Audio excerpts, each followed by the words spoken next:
আমি ব্রাহ্মণ্যবাদের একজন অনুসারী, কিন্তু আমি ইসলামের অনেক কিছুই পছন্দ করি। কিন্তু ইসলামের নিয়ম অনুসরণ করতে হলে আমাকে কি ইসলামে ধর্মান্তরিত হতে হবে, নাকি আমার ব্রাহ্মণ্যবাদের ধর্ম পালন করেই আমি ইসলামের বিভিন্ন নিয়ম অনুসরণ করতে পারবো? স্যার, আমি আপনার অনেক বক্তৃতাই দেখেছি, যেমন ইসলাম ও হিন্দু ধর্মের মধ্যে সাদৃশ্য এবং আরো অনেকগুলো। আপনার বক্তৃতা আমি খুবই পছন্দ করি। বোন খুব সুন্দর একটা প্রশ্ন করলেন। তিনি বললেন যে তিনি ব্রাহ্মণিজমের একজন একনিষ্ঠ অনুসারী, কিন্তু তিনি ইসলামের বিভিন্ন বিষয় পছন্দ করেন। তার প্রশ্ন হচ্ছে যে তিনি কি ইসলামের এই সব বিষয় অনুসরণ করতে পারেন এবং একই সাথে তারা ব্রাহ্মণিজমে চর্চা করতে পারেন। তিনি আমার অনেক লেকচার দেখেছেন এবং অনেকটা পছন্দ করেন। বোন, প্রথমে আপনাকে বলি যে ইসলাম বা মুসলমান হওয়া কোনো উপাধি নয়। ইসলাম আবিধানিকভাবে বোঝায় শান্তি, যা পাওয়া যায় নিজেকে আল্লাহর কাছে সমর্পণ করে। তাই যে কোনো মানুষ যদি সে তার ইচ্ছা অনিচ্ছাকে আল্লাহর কাছে সমর্পণ করে তাহলে সে একজন মুসলিম। শুধুমাত্র মোহাম্মদ, জাকির, আবদুল্লাহ, সুলতান, শাকির নাম হলে মুসলমান হওয়া যায় না, বা ফাতিমা, আয়েশা, এসব নামগুলো আপনাকে মুসলিম বানাবে না। মুসলমান মানে যে তার ইচ্ছা অনিচ্ছাকে আল্লাহর কাছে সমর্পণ করে। তো প্রথমেই খুঁজে বের করতে হবে আপনাকে মহান আল্লাহর আদেশ কি। বোন বলেছেন যে তিনি ব্রাহ্মণিজমের একজন একনিষ্ঠ অনুসারী এবং তিনি ইসলামেরও বিভিন্ন বিষয় পছন্দ করেন। আর তিনি আমার অনেক টেপ, অনেক বক্তৃতা দেখেছেন যার মধ্যে ইসলাম ও হিন্দুইজমের সাদৃশ্য আছে। যদি এটা দেখে থাকেন তাহলে উত্তর দেওয়াটা আমার জন্য সহজ হবে, আপনার পক্ষে বোঝাটাও সুবিধা হবে। আপনি যদি দেখে থাকেন আমার হিন্দুইজম ইসলামের সাদৃশ্য নিয়ে বক্তৃতা, যেটা আমি বোধহয় প্রথম শান্তি সম্মেলন চেন্নাই দিয়েছিলাম, ইসলাম ও হিন্দু ধর্মের মধ্যে সাদৃশ্য। বোন, আপনি যদি ভেবে দেখেন, এমনকি যদি হিন্দু ধর্মের বইগুলোও পড়ে থাকেন, হিন্দু ধর্মগ্রন্থগুলো বলে যে নিজের ইচ্ছাকে ঈশ্বরের কাছে সমর্পণ করবেন। কিন্তু আমি যেটা বললাম যে সময়ের সাথে সাথে পূর্বের সকল ধর্মগ্রন্থ আগের মতো অবিকৃত অবস্থায় নেই। সেগুলো বিকৃতি এসেছে, জালিয়াতি হয়েছে, দুর্নীতি ঘটেছে। বেশিরভাগ পণ্ডিতগণই এই ধর্মগুলোর বিষয়ে, হোক সেটা হিন্দুইজম অথবা হোক খ্রিস্টানিজম অথবা ইহুদি ধর্ম, তারা একমত যে তাদের ধর্মগ্রন্থগুলো অবিকৃত রূপে সংরক্ষিত নেই। আর আপনি যদি আমার বক্তৃতা শুনে থাকেন, আমি শুরুতে যা বলেছিলাম মহাভারত একটা গল্প যা অর্জুনের পিতামহ কর্তৃক বর্ণিত। এতে আছে ৮,০০০ শ্লোক। এরপর সময়ের সাথে সাথে পরিবর্তিত হতে হতে এতে চলে এলো ২৪,০০০ শ্লোক। এখন এর মধ্যে আছে ১,০০,০০০-এরও বেশি, ১,০০,০০০-এর বেশি শ্লোক। এটি কার কথা? মহাভারতের পণ্ডিতগণের। তো সময়ের সাথে সাথে সেগুলোতে হস্তক্ষেপ হয়েছে, তথ্য বিকৃতি ঘটেছে, কিন্তু তা সত্ত্বেও এরকম পরিবর্তনের পরও সবগুলো ধর্মগ্রন্থেই সর্বশক্তিমান ঈশ্বরের বাণী অবশিষ্ট রয়েছে। এবং আপনি যদি আমার বক্তৃতা শুনে থাকেন, সকল ধর্মের মূল কথা হচ্ছে সর্বশক্তিমান ঈশ্বর একজনই, তার কোনো মূর্তি নেই, তার কোনো ছবি নেই। সবগুলো ধর্মই বলে থাকে ঈশ্বর একজনই। আপনি হয়তো শুনেছেন আমার লেকচারে আমি বলেছিলাম বিভিন্ন জায়গায়, যেমন ছান্দোক্য উপনিষদে অধ্যায় নম্বর ৬ অনুচ্ছেদ নম্বর ২ শ্লোক ১, মহান ঈশ্বর এক, অদ্বিতীয়। এবং শ্বেতাজ্বর উপনিষদ অধ্যায় নম্বর ৪ শ্লোক নম্বর ১৯ এবং যজুর্বেদ অধ্যায় ৩২ শ্লোক ৩ বলা আছে, মহান ঈশ্বরের কোনো প্রতিমা নেই, তার কোনো ছবি নেই। প্রতিমা মানে হচ্ছে মূর্তি, ফটোগ্রাফ, রেখাচিত্র, ছবি, ভাস্কর্য, মূর্তি, পুতুল। তাই ঈশ্বরের কোনো প্রতিমূর্তি নেই, কোনো ফটোগ্রাফ নেই, কোনো রেখাচিত্র নেই, কোনো ছবি নেই, কোনো ভাস্কর্য নেই, কোনো মূর্তি নেই, কোনো পুতুল নেই। তাই সকল ধর্মগ্রন্থই জোর দেয় সর্বশক্তিমান ঈশ্বরের একত্বের উপর। আর হিন্দু ধর্মের ব্রহ্মসূত্রটি হচ্ছে एकम ब्रह्म द्योतय नास्ते नैना नास्ते किंचन, भगवान एक ही है, दूसरा नहीं है, नहीं है, नहीं है, जरा भी नहीं है। ঈশ্বর একজনই, দ্বিতীয় কেউ নেই, কেউ নেই, কেউ নেই, কোথাও কেউ নেই।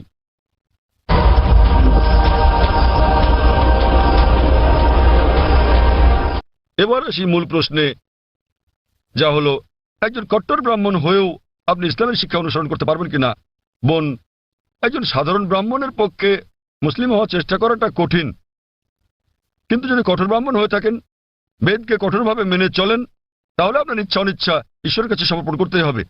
আপনি যদি সাধারণ ব্রাহ্মণ হয়ে থাকেন যে কিছু নিয়ম মানেন আবার কিছু মানেন না, তাহলে আপনার পক্ষে ঈশ্বরের কাছে নিজের ইচ্ছাকে সমর্পণ করা কঠিন হবে। কিন্তু যদি কঠোর ব্রাহ্মণ হয়ে থাকেন, বেদকে কঠোরভাবে মেনে চলেন, তাহলে আগে আমি যা বলেছি আপনাকে মানতেই হবে। ৩টি পংক্তি আমি বলেছি যে আপনাকে এক ঈশ্বরে বিশ্বাস করতে হবে, আপনি মূর্তি পূজা করতে পারবেন না। আপনাকে বিশ্বাস করতে হবে যে ঈশ্বর এক, তার কোনো প্রতিচ্ছবি নেই, কোনো ফটোগ্রাফ নেই, কোনো মূর্তি নেই। এবং যদি আপনার ধর্মগ্রন্থগুলো পড়ে থাকেন, সেগুলোতে সর্বশেষ এবং চূড়ান্ত নবী মোহাম্মদ সাল্লাল্লাহু আলাইহি সাল্লামের আগমনের কথা উল্লেখ করা হয়েছে। আর আপনি যদি আমার বক্তৃতা ইসলাম ও হিন্দু ধর্মের মধ্যে সাদৃশ্য আর হিন্দু ধর্মে মোহাম্মদ সাল্লাল্লাহু আলাইহি ওয়াসাল্লাম এই দুটো দেখে থাকেন, আমি বিস্তারিত আলোচনা করেছি যে নবী মোহাম্মদ সাল্লাল্লাহু আলাইহি ওয়াসাল্লামের কথা আপনাদের ধর্মগ্রন্থে আছে, তাই যদি আপনি খাঁটি ব্রাহ্মণ হয়ে থাকেন তাহলে আপনার এটা বিশ্বাস না করার কোনো সুযোগ নেই যে ঈশ্বর এক, তার কোনো চিত্র নেই, কোনো মূর্তি নেই, এবং আপনাকে এটা বিশ্বাস করতে হবে যে মহান ঈশ্বরের সর্বশেষ দূত, সর্বশেষ বার্তাবাহক কল্কি অবতার হচ্ছেন নবী মোহাম্মদ সাল্লাল্লাহু আলাইহি ওয়াসাল্লাম। কিন্তু যখন আপনার ধর্মগ্রন্থ বলে যে আপনাকে কল্কি অবতার চূড়ান্ত দূতকে অনুসরণ করতে হবে, তো যখন আপনি এই দূত নবী মোহাম্মদ সাল্লাল্লাহু আলাইহি ওয়াসাল্লামের বাণীগুলো পড়বেন তখন আপনি দেখবেন যে এই কথাগুলো আপনার ধর্মগ্রন্থগুলোতে যা লেখা আছে তার সাথে মিলে যাচ্ছে। আবার একই সাথে দেখবেন এটা আপনার ধর্মগ্রন্থের অনেক কথার বিরুদ্ধে যাচ্ছে। তো এখন আমরা মনে করি যে কোরআন সর্বশক্তিমান আল্লাহর শেষ ও চূড়ান্ত নির্দেশনা, যা নাজিল করা হয়েছিল সর্বশেষ ও চূড়ান্ত নবী মোহাম্মদ সাল্লাল্লাহু আলাইহি সাল্লামের উপরে। এই কোরআন হলো ফোরকান, এটা হলো ন্যায় এবং অন্যায়ের পার্থক্যকারী। তাই কোরআনের সাথে যা যা মিলে যায় সেটা যদি বাইবেলে উল্লেখ থাকে অথবা থাকে বেদে অথবা মহাভারতে অথবা রামায়ণে, নিশ্চিতভাবে আপনি ধরে নিতে পারেন যে তা হয়েছে সর্বশক্তিমান ঈশ্বরের ইচ্ছা ও আদেশ অনুসারী। যদি সেটা বিরুদ্ধে যায় আপনাকে মানতে হবে যে এটা হচ্ছে সর্বশক্তিমান ঈশ্বরের ইচ্ছা ও আদেশের বিপরীত। তাই আপনি যদি একনিষ্ঠ ব্রাহ্মণ হন, ব্রাহ্মণিজম চর্চা করে থাকেন, আপনাকে এক ঈশ্বরে বিশ্বাস করতে হবে, মূর্তি পূজার বিরোধিতা করতে হবে। আর আপনি যদি আমার সেই বক্তৃতা ইসলাম ও হিন্দু ধর্মের সাদৃশ্য শুনে থাকেন, সেখানে যা বলা হয়েছে আপনি যদি কমপক্ষে ইনশাআল্লাহ এগুলো আপনাকে জান্নাতে নেওয়ার জন্য যথেষ্ট হবে ইনশাআল্লাহ। তাই আপনি যদি আমার বক্তৃতা ইসলাম ও হিন্দু ধর্মের মধ্যে সাদৃশ্য শুনে থাকেন, সর্বশক্তিমান ঈশ্বরের একত্ববাদ সম্বন্ধে, নবী মুহাম্মদ সাল্লাল্লাহু আলাইহি সাল্লাম সম্বন্ধে, কিভাবে সালাত আদায় করা যায়, মদ খাওয়া যাবে না, শুকরের মাংস খাওয়া যাবে না, যা কোরআনের সাথে সাথে আপনাদের ধর্মগ্রন্থ বলা আছে, আপনাদের বেদে শালীনতার বিষয়ে বলা আছে যে মহিলাদের নিজেদের আবৃত রাখা উচিত, যা কোরআনেও বলা আছে। তাই আমার সেই বক্তৃতায় যা যা আমি বলেছি আরো অনেক বিষয় আছে, কিন্তু আপনি যদি শুধু এই বিষয়গুলো ভালোভাবে অনুসরণ করেন বোন, ইনশাল্লাহ এগুলো আপনাকে এই পরীক্ষায় পাশ করিয়ে দেওয়ার জন্য যথেষ্ট। আপনি চাইলে আরো অনেক কিছু অনুসরণ করতে পারেন, কিন্তু কমপক্ষে এই বিষয়গুলো, এই প্রধান বিষয়গুলো যা আমি উল্লেখ করেছি, কিন্তু আপনার ধর্মগ্রন্থে যা বিতর্কিত আপনার তা অনুসরণ করা উচিত নয়, কারণ আপনাদের পণ্ডিতগণই বলেন যে এটা সময়ের আবর্তনে পরিবর্তিত হয়ে গেছে। আমাদের বুঝতে হবে যে এই বিষয়গুলো হচ্ছে তথ্য বিকৃতি, হস্তক্ষেপিত, সত্যের অতিরঞ্জন। তাই মিলগুলো শুধু অনুসরণ করেন, ইনশাল্লাহ আপনি একজন ভালো ব্রাহ্মণ হতে পারবেন। আপনি নিজ ধর্মগ্রন্থের অনুশাসন মেনে চলেন, যা ফুরকান এবং কোরআনের সাথে মিলে যায়, এবং ইনশাল্লাহ একজন নিয়মনিষ্ঠ মুসলমান হতে পারেন। তো আশা করি ইনশাল্লাহ যে সর্বশক্তিমান আল্লাহ আপনাকে হৃদায়ত দান করুন। বোন আপনি কি বিশ্বাস করেন ইসলাম ও হিন্দু ধর্মের সাদৃশ্য নিয়ে আমি আলোচনায় যে কথাগুলো বলেছিলাম? হ্যাঁ স্যার, পুরোপুরি। বোন, আমার লেকচারের কথাগুলোর সঙ্গে আপনি একমত?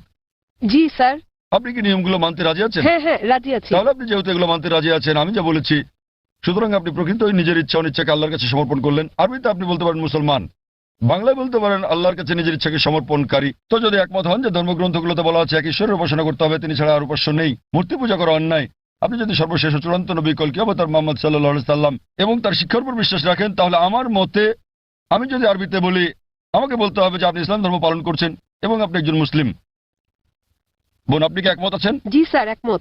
তাহলে আপনি কি জনসমক্ষে বলতে পারবেন যে আরবি নিয়মে আপনি একজন মুসলিম? বোন, আপনি কি আরবি নিয়মে ঘোষণা দিতে পারবেন এটা? যেহেতু আপনি মেনে নিয়েছেন একজন ঈশ্বর এবং নবী মুহাম্মদ সাল্লাল্লাহু আলাইহি সাল্লাম সর্বশেষ চূড়ান্ত নবী, তো আপনি কি ঘোষণা দিতে পারবেন যে আপনি একজন মুসলিম? আমি বলছি না যে আমি একজন মুসলিম, যদিও আপনি যা বলেছেন আমি তার সাথে একমত। এখন আপনি যদি মেনে নেন যে ঈশ্বর একজন এবং তার হ্যাঁ। কোনো মূর্তি বা ছবি নেই এবং একমাত্র তারই উপাসনা করতে হবে, আর আপনি যদি মেনে নেন যে নবী মুহাম্মদ সাল্লাল্লাহু আলাইহি সাল্লাম আল্লাহ প্রেরিত দূত, এই দুটোই যথেষ্ট আপনাকে ইসলাম ধর্মের জগতে নিয়ে আসার জন্য। আপনি পাশ করছেন। অন্যান্য বিষয়গুলো পরে আসবে। তো আপনি যদি মানেন ঈশ্বর এক, তার কোনো প্রতিচ্ছবি নেই, আপনি যদি মূর্তি পূজা করতে অস্বীকার করেন এবং আপনি মানেন যে নবী মুহাম্মদ সাল্লাল্লাহু আলাইহি সাল্লাম শেষ ও চূড়ান্ত নবী, তাহলে আপনি এই জগতে প্রবেশ করতে পারবেন ইনশাআল্লাহ, অথবা সঠিকভাবে বলতে গেলে এই জীবন দর্শনে। এবং ইনশাআল্লাহ এভাবে চর্চা চালিয়ে গেলে আপনি কি এই জীবনধারায় আসতে চান বোন? ঈশ্বর চাইলে। হ্যাঁ, এই তো ইনশাআল্লাহ, মাশাআল্লাহ। তো বোন, আমি আবারও আপনাকে জিজ্ঞেস করতে চাই আনুষ্ঠানিকভাবে, বোন আপনি কি বিশ্বাস করেন যে এক ঈশ্বর?